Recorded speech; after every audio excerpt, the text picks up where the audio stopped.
So I'm with Samantha Barretto. What's up? You may know her as Miss Sammy B. That's right. And we're driving around Los Angeles, specifically Beverly Hills, Hollywood Hills, and Brentwood today, looking at a few houses. I'm going to ask her a few questions about, what led her into real estate and kind of the things she does to stay busy outside of real estate.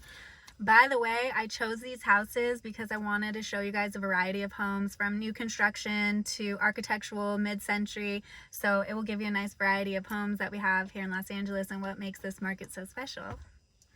Definitely. Now, typically we would be driving and talking, but today it's one of the few days of the year in LA where it's actually raining. So we just pulled over just to be safe to have the conversation. So I hope you enjoy it. I hope you learned something. Let's get going. What led you to becoming a real estate agent? All right. Well, I got into real estate 7 years ago, but I was working with investors and I was flipping houses, and I got into real estate because I wanted to learn ways that these multi-millionaires and billionaires make their money. And I noticed that all of them built wealth through real estate. So I wanted to learn the game, and when I moved out to Los Angeles, I fell in love with the luxury market, and I was like, okay, first of all, commission checks are gonna be like 50K plus, so I need to learn this game. And I seeked a mentor. I sold over 100 million with her, and I've just been involved in both the luxury residential side and also the development side, and selling lots and working with developers. And I plan on being a developer myself one day. So that's kind of like my vision, my background, and where I plan on going in this industry.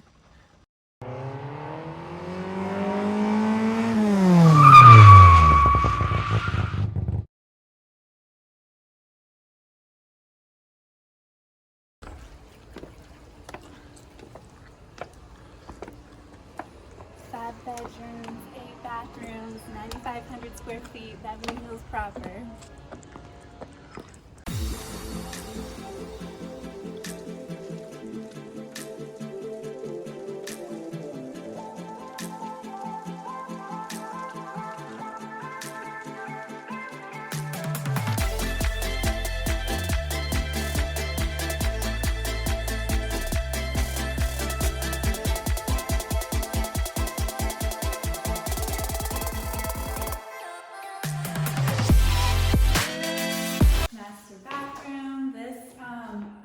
Is currently on the market for 22 million.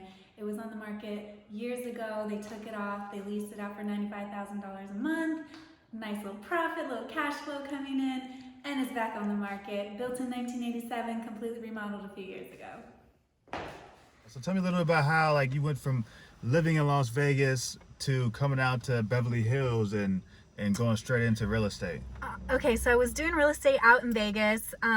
The flips over there were like $100,000 homes, just because the market's completely different. And I moved to Los Angeles because I'm originally from Southern California, and I wanted to come back to Southern California and build a career. This is where I want to raise my family. And so I didn't want to do that in Vegas. Vegas was like a transitional stage for me. And when I came out here, I literally was like, what the fuck? There are $20 million homes here, $30 million homes here. I was like, that's what I need to focus on, because like I said, I really got in this industry because of the money and the amount of money that you can make, and just learning this market and seeing this market, and building a network of individuals that can actually buy these types of houses. There was just so many benefits of it. So that's what I like about Sammy. She always keeps it real. We've actually known each other for quite some time now. We both went to Arizona State University. What's up, Sun Devils? Go Devils. Go Devils. All right, so I know you can make a ton of money in real estate, but one thing I really do admire about you is that you're really involved in charities, and you make a ton of charitable donations. So can you tell us a little bit about that? I think I heard that you give a certain portion of your commission check to a charity of your choice or the client's choice. So if you can go into that a little bit, that would be great. Yeah, so I mean, the whole reason why I'm like so intrigued with money is because it provides a certain type of lifestyle, and I understand that not everyone has those same privileges and those same resources, and so it's really important to me to give back to our communities and provide resources to all individuals. And so I work with a lot of charities that work with the youth, and then also Mother Nature, because I'm infatuated with Mother Earth. And I used to do, or 10% of my commission does go to charity, and I used to have this thing where my clients got to choose the charity of their choice. That 10% of my commission would go to their charity. But because I've been building relationships with these charities, I don't do that any longer, and I just kind of give to these charities that I work with, which include the Leela Project, Dom. Shout out to the Leela Project. Yeah, Mona Foundation. They specialize in women throughout the world and education. And then Nature Conservatory, I believe that's called. I don't know. They just take money every single day out of my bank.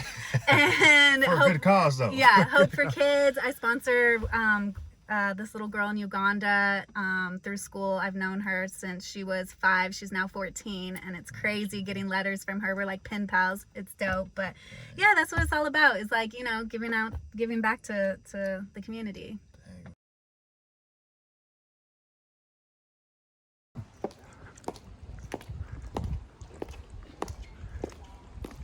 We're in Beverly Hills Post Office right now at a brand new construction home. Took over 3 years to build. Hillside, over 10,000 square feet. It's gorgeous. Come check it out.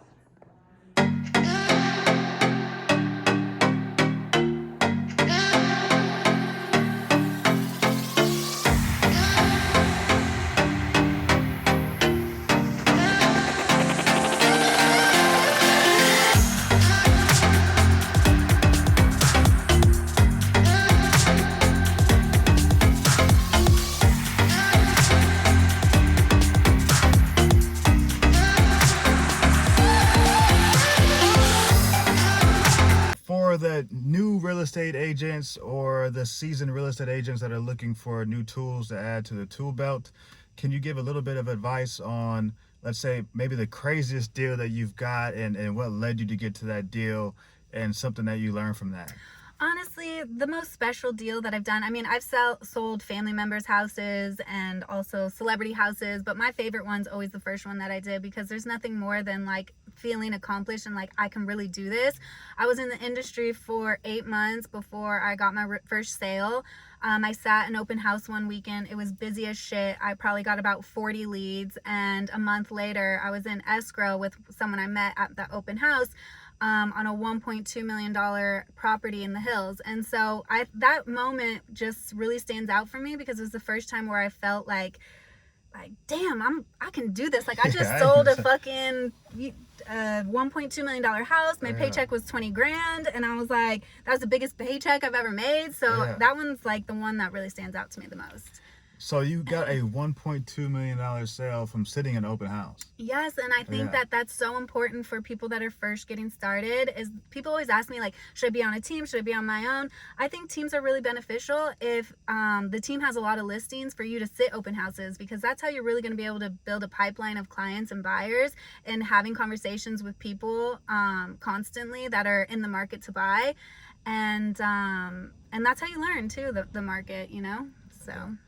Yeah, so I know the brokerages and newer agents are kind of always pushed into or encouraged to sit open houses, and it's really good to hear a success story from an open house, because I know it could get tiring of sitting there most of the times the open houses are on the weekends, right? Mm-hmm. In the middle of the day from like 1 o'clock to 4 o'clock, nobody really wants to work them. But it's good to hear a success story of someone that actually was sitting open houses consistently and closed their first $1.2 million deal from it. So for all you new agents out there that are looking to stir a business, hey, sit open houses, hang out with people in your office, or talk to agents that have listings and even sit their open houses. If that is all you do, you will be successful. Honestly, like, if you just spent your weekends at open houses, sitting open houses, I think that you would be really successful. So...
personal favorite type of home, mid-century.